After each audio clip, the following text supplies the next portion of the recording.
अब क्या कहकर वोट मांगेंगे? पहले कह रहे थे सर कि बीजेपी भगाओ देश बचाओ बिहार बचाओ, अब क्या कहेंगे? बीजेपी लाओ बिहार बचाओ देश बचाओ। एक किशनगंज जिले में एक कम्युनिटी शेरशावादी है, उनका जो है अगर उनकी तादाद को अगर आप देखेंगे सीमांचल में तो तकरीबन 13.5-14 लाख के आसपास की आबादी है। और नौकरी में जो उनकी हिस्सेदारी होनी चाहिए तकरीबन 19-20 हज़ार की जो है उनको भी हिस्सेदारी नौकरी में मिलनी चाहिए आबादी के हिसाब से, पर वो महज 4.5-5 हज़ार तक ही सीमित है। आप इस बारे में एक बार भी बोल क्यों नहीं रहे हैं सर? बैरिस्टर असदुद्दीन अवैसी साहब एएमयू को फंड रिलीज से लेके कोचाधामन में रेलवे स्टेशन, ओवैसी कैरागाछ अस्पताल, में डिग्री कॉलेज, अवैसी हॉस्पिटल, क्या एक भी मुद्दों के लिए काम किए? यानी अब तो इंडिया गठबंधन अलग हो गया। इंडिया गठबंधन के वर्तमान के सांसद भी चुनावी मैदान में होंगे और हैदराबाद से हेलीकॉप्टर में आने के बाद ओवैसी साहब भी यहाँ पर ताल ठोकेंगे। वो भी कहेंगे कि भाई एक बार हमें भी मौका दीजिए, हम बार बार बीजेपी के पास नहीं जाते हैं, बीजेपी में तो नीतीश कुमार जाते हैं। तो सुलेमान साहब वो कह रहे हैं कि हमारे मुकाबले में कोई है ही नहीं है, क्योंकि जो मुकाबला में हमारा था अब तो वो बीजेपी के गोद में है, हम तो अब क्लियर हैं। ठीक है, उनको तो भाई उसी काम में महारत हासिल है। हिंदू मुसलमान पर में आला कमान में कोई बात हुई है टिकट को लेकर लोकसभा के? नहीं, ना मैंने अभी दावेदारी की है, न इस संबंध में कोई बात अच्छा, हुई आप है। अभी दावेदारी भी नहीं पेश किए हैं? नहीं, बिल्कुल नहीं अभी पेश किए तक हैं। मैंने टिकट के लिए कोई दावेदारी नहीं पेश की है। जय हिंद साथियों, आप सभी साथियों का फिर से एक बार स्वागत है, इस्तकबाल है हमारे इस चैनल में। चुनाव के समय में लोग एक एक कीमती वोट देकर अपना नेता तो चुन लेते हैं, अपना नेता तो बनाकर चाहे विधानसभा हो या पार्लियामेंट दिल्ली के अंदर भेज तो देते हैं, लेकिन उसके बाद जो नेताओं का उनके द्वारा जो रवैया होता है, भले ही लोगों को अच्छा ना लगे, लेकिन वो उस समय चाह कर भी कुछ कर नहीं सकते। ऐसी ही कुछ स्थिति अभी हमारे बिहार का है। कभी सरकार इधर की बनती है तो कभी सरकार उधर की बनती है। फिलहाल हमारे सामने मास्टर मुजाहिद आलम साहब हैं। आप अच्छी तरह से इस चेहरे को जानते हैं। कोचाधामन से पूर्व विधायक रहे हैं और वर्तमान में जदयू पार्टी के जिलाध्यक्ष हैं और पूर्व जो है बिहार के यानी बिहार प्रदेश के उपाध्यक्ष भी रह चुके थे। सबसे पहले सर आपका बहुत बहुत स्वागत है हमारे इस चैनल में। चलिए, आपका भी बहुत बहुत शुक्रिया असरारुल साहब। सर हम सवाल को जो है सवालों का सिलसिला को तो शुरू करेंगे ही, लेकिन उससे पहले हम एक चीज ये कह देना चाहेंगे, क्या मास्टर मुजाहिद आलम को इस चीज की खबर थी पहले से जो आज हो चुका है? मुझे तो भाई कोई पहले से कोई पूर्व अनुमान नहीं था। हम लोग तो जानते ही हैं कि हमेशा जनता के बीच में रहते हैं, ऊपर क्या होता है नहीं होता है। मैं तो हमेशा जनता के बीच में रहा हूँ और मैंने तो कभी नहीं कहा है कि मैं चुनाव लड़ूंगा। मैंने ये कहा है, जब भी आप पूर्व में मेरा इंटरव्यू किए हैं, कि मैं एज ए पार्टी के जिम्मेदार होने के नाते पार्टी को तैयार कर रहा हूँ कि हमारी पार्टी की भी मजबूत दावेदारी हो जी तो हम वो काम मैंने किया है। सर, 12 तारीख को फ्लो टेस्ट होना है और तेजस्वी यादव कह रहे हैं मेरा नाम तेजस्वी यादव है, हम जो कहते हैं वो करते हैं, क्या वाकई में वो कुछ करने वाले हैं? अब ये तो मुझे पता नहीं है, लेकिन जो गणित है उस हिसाब से तो सरकार इजीली बहुमत सिद्ध कर देगी। अवध बिहारी जी अपने मोच में ताव दे रहे हैं, वो कह रहे हैं भाई हम तो इस्तीफा देंगे ही नहीं। अब तो ये तो वो न बताएंगे कि वो अगर नहीं दे रहे हैं तो ये वो समझेंगे कि वो कब इस्तीफा देंगे। इससे पूर्व में भी जब नीतीश जी एनडीए को छोड़कर महागठबंधन गए थे तो विजय सिन्हा जी विधानसभा के माननीय अध्यक्ष थे, तो वो भी जो है नहीं दिए, लेकिन आखिर में फ्लोर टेस्ट से पहले देना पड़ा। जो है वो इस्तीफा दिए। तो सर अब हम आपको जरा बताएं, जो रोड़े थे आपके रास्ते में अब तो वो खत्म हो चुका है पूरे किशनगंज में, मतलब जो लोगों की जुबान जुबान पे आने लगा है कि अब मास्टर मुजाहिद आलम साहब लोकसभा चुनाव लड़ेंगे, अब हम लोग अपनी ताकत के साथ पूरे जो है लोकसभा में घूमेंगे, ये उम्मीद लगाई जा रही है। बिल्कुल ये तो भाई मैं तो हर दिन काम करता हूँ। ये तो पार्टी को तय करना है और जनता को तय करना है। और ये बात मैं ये तो अपने लोगों जदयू की सीट है ना? जी ठीक है। और जदयू के वो सबसे बड़े चेहरे आप ही हैं। सीट बदलते रहता है, जैसे लेकिन सरकार बदलती है क्या? सबसे बड़ा चेहरा नहीं, हम लोग मामूली सेवक हैं पार्टी के। ठीक है, तो उस नाते हम लोग काम करते हैं, हम लोग जनता के बीच में रहते हैं, उसके सुख दुख को अपना सुख दुख समझते हैं। अभी आप आए देखे, बिल्कुल। अभी जबकि मैं कुछ नहीं हूँ, आसुरा गांव के एक नवाजू बाबू का 3 फरवरी को सऊदी अरब में डेथ हो गया है। अभी उनको,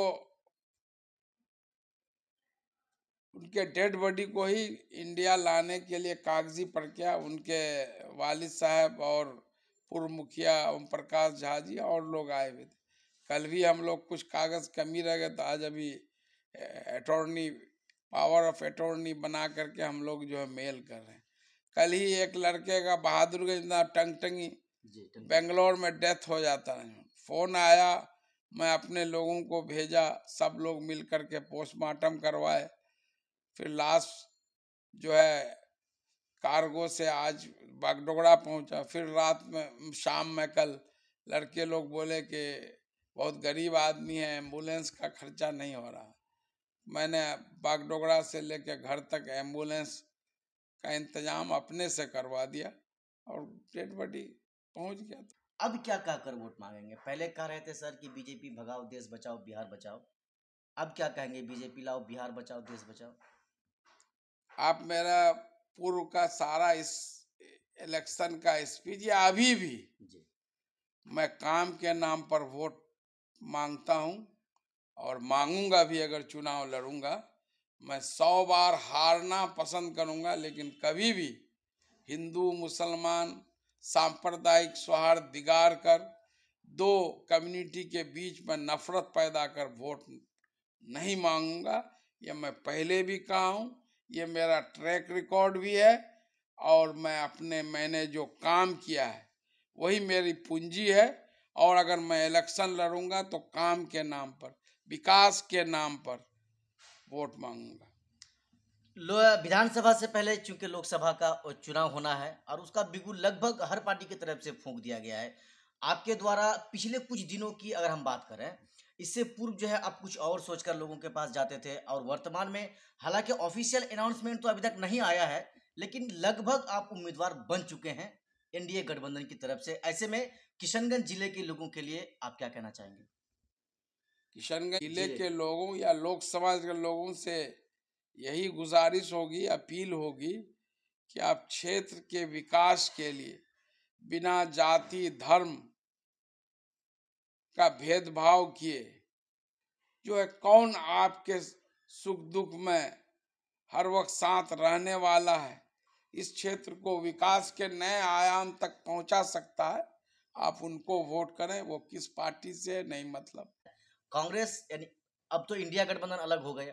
इंडिया गठबंधन के वर्तमान के सांसद भी चुनावी मैदान में होंगे, और हैदराबाद से हेलीकॉप्टर में आने के बाद ओवैसी साहब भी यहाँ पर ताल ठोकेंगे। वो भी कहेंगे कि भाई एक बार हमें भी मौका दीजिए, हम बार बार बीजेपी के पास नहीं जाते हैं, बीजेपी में तो नीतीश कुमार जाते हैं। अब नीतीश है, इनके पास एमआईएम के पास क्या मौजूद है? विकास का कोई उनके पास खाका है? वो तो कह रहे हैं 5 जीते थे, 4 तो भाग ही गए, एक जो बचा खुचा कर रहे क्यों हैं। भाग गए, क्यों चले गए?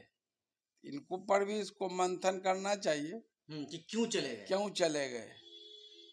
जितने वादे अवैसी साहब करके वोट मांगे, मैं दूसरे की बात नहीं कर रहा हूँ। जी, ओवैसी की बात कर रहे हैं। हाँ, अब बैरिस्टर असदुद्दीन अवैसी साहब एएमयू को फंड रिलीज से लेके कोचाधामन में रेलवे स्टेशन, ओवैसी कैरागाछ अस्पताल। में degree college, Owaisi hospital, Surjapuri Muslim बरादरी को ओबीसी लिस्ट में शामिल करना, सीमांचल को स्पेशल आर्टिकल 371 के तहत पैकेज दिलवाना, क्या एक भी मुद्दों के लिए काम किए? और यही वजह है कि उनके जो 5 में से 4 विधायक उनका साथ छोड़ के चले गए कि भाई इससे जो है, जो हम वादा किए हैं वो पूरा नहीं हो सकता। अब की बार तो जो उनके उम्मीदवार हैं, मैं डायरेक्ट नाम के साथ आपको कह रहा हूँ, सुलेमान साहब वो कह रहे हैं कि हमारे मुकाबले में कोई है ही नहीं है, क्योंकि जो मुकाबला में हमारा था अब तो वो बीजेपी के गोद में है, हम तो अब क्लियर हैं। ठीक है, उनको तो भाई उसी काम में महारत हासिल है। हिंदू मुसलमान सांप्रदायिक सौहार्द की तो बात कभी करते नहीं है। वो तो ऐसा नहीं है कि वो पहली बार अभी टपके हैं, 9 साल पहले भी एमएलए रहे। हाँ, अमोर में 3.5 साल से। तो एक बार जाके असरारुल साहब सर्वे कर लिए। अभी आप आए थे तो यहाँ आधा दर्जन लोग अमोर विधानसभा के ही बैठे हुए थे। तो कितना वो हक छीन के लाए हैं, कितना बोल्डर पिचिंग करवाए हैं। कल तक आप बोल रहे थे कि हम हक छीन के लाएंगे, ऐसा करेंगे, नीतीश कुमार का गिरेबान पकड़ के काम करेंगे। आज जब युवा आपसे सवाल करते हैं तो बोलते हैं कि अंचल का घेराव करो। तो कोई अंचल का घेराव करने के लिए कोई एमएलए एमपी नहीं चुनता है।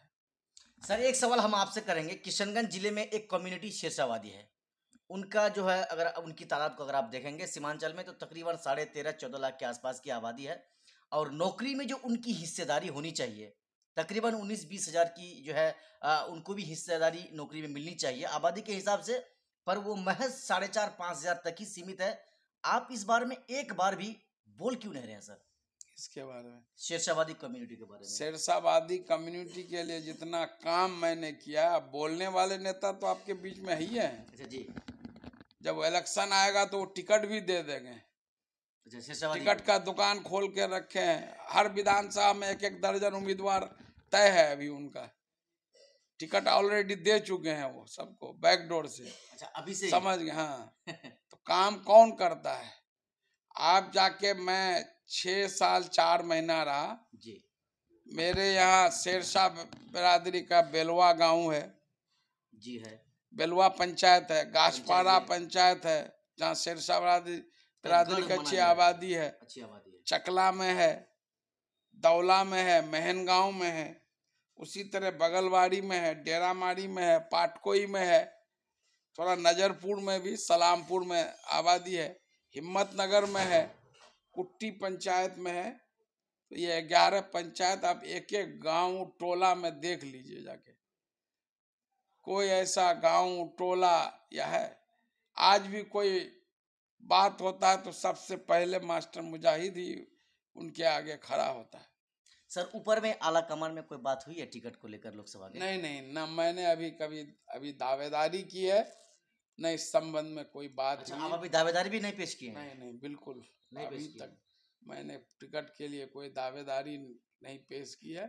भले ही बोलने में कतराते जरूर हैं, लेकिन ये तो कंफर्म है एनडीए के साहब ही उम्मीदवार होंगे किशनगंज लोकसभा सीट के। सर बहुत बहुत धन्यवाद आपका कि आपने समय निकाला और तबीयत खराब होने के बावजूद भी हमसे बात करने की कोशिश की। बहुत बहुत शुक्रिया आपका भी।